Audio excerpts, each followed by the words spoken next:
life gets overwhelming, and it's really easy to be so overwhelmed and so into the excitement or the busyness of life that you begin losing yourself. You start getting way off track from the healthy lifestyle you once lived. You start eating too much, drinking too much, you're not exercising, and you're starting to feel more and more uncomfortable in your own skin.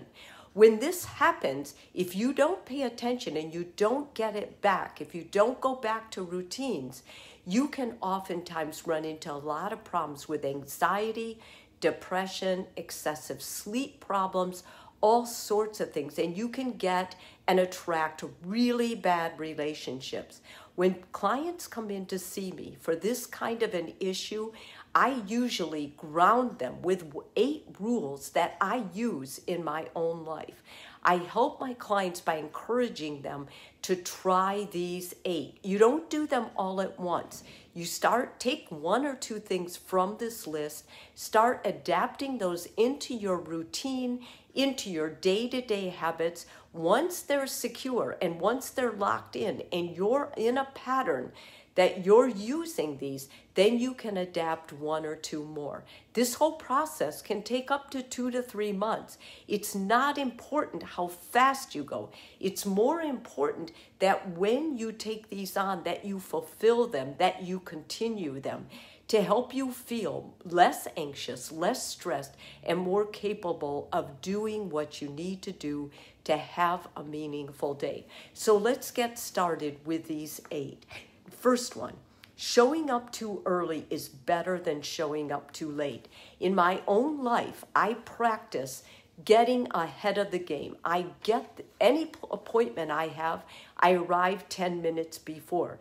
Now, some people just cannot make that happen. But what I tell them is you can.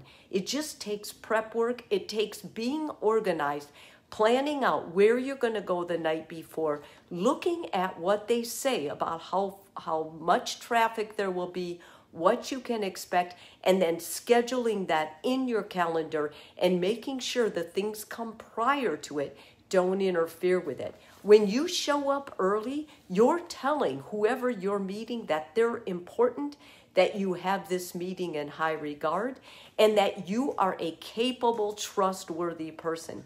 You cannot underestimate what it means when somebody is punctual and ready to start on time versus when you're late. When you're late, not only is it rude to the person you're meeting, but it also sets you off your game. You're never going to be as productive or on it or confident as when you're there early. Secondly, call people by their first name.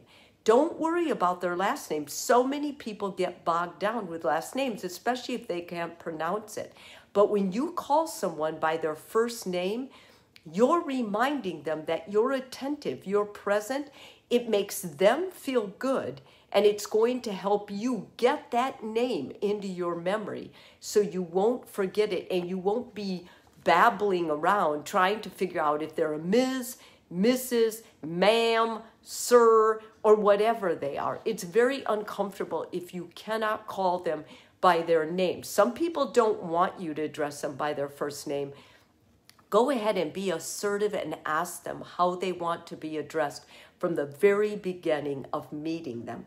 Thirdly, action precedes motivation. A lot of times I get up, I don't feel like running, I don't feel like exercising, but I know that once I start, I'm going to feel more into it.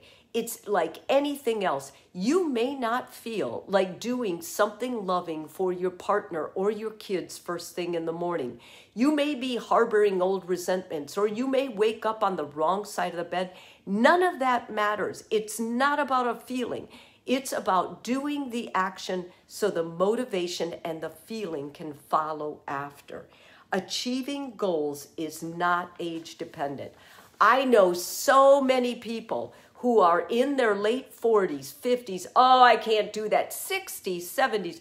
Oh, I can't do that. I'm too old, or I'm too old to do this, or it's just not my time. I did all that. Heck with that. You know you're just lying to yourself. Instead of that, no matter what age you are, Make it your personal goal to become better, learn more, and do something of worthwhile value every day. Age is not a limiting factor. What you say about your age and tell yourself about your age is. Next, be curious about many things. Keep learning. If you don't know the answer to something someone asks you, tell them that's interesting. I'm going to find out. When you ask someone, when you meet someone, ask them what they do, get curious. When they tell you the title of what they do, Google it, look it up. When you hear a word that you've not heard before, or you've heard it before and it stumps you, you can't remember what it means, look it up, get curious.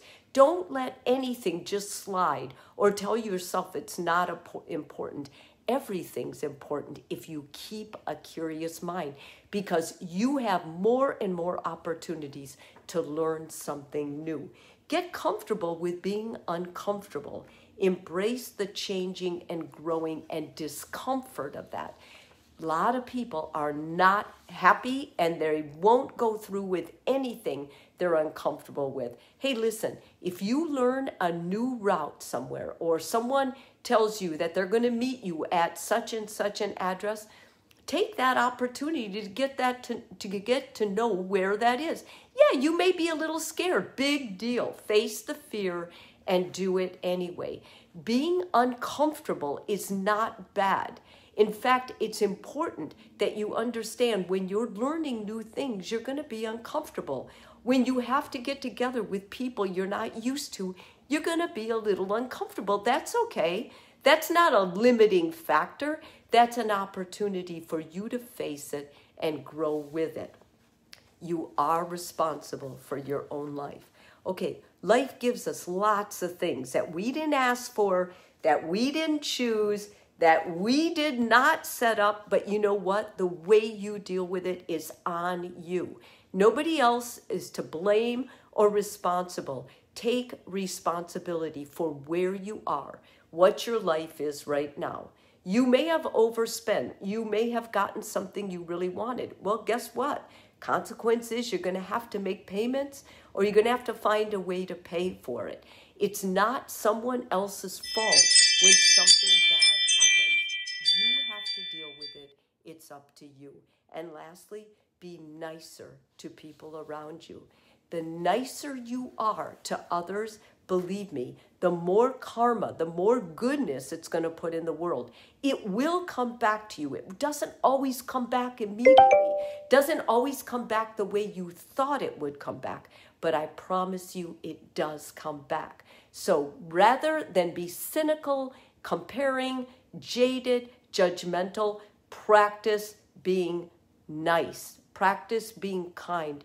Practice giving everyone a benefit. And guess what? When you need that extra benefit, somehow the world will give that back to you.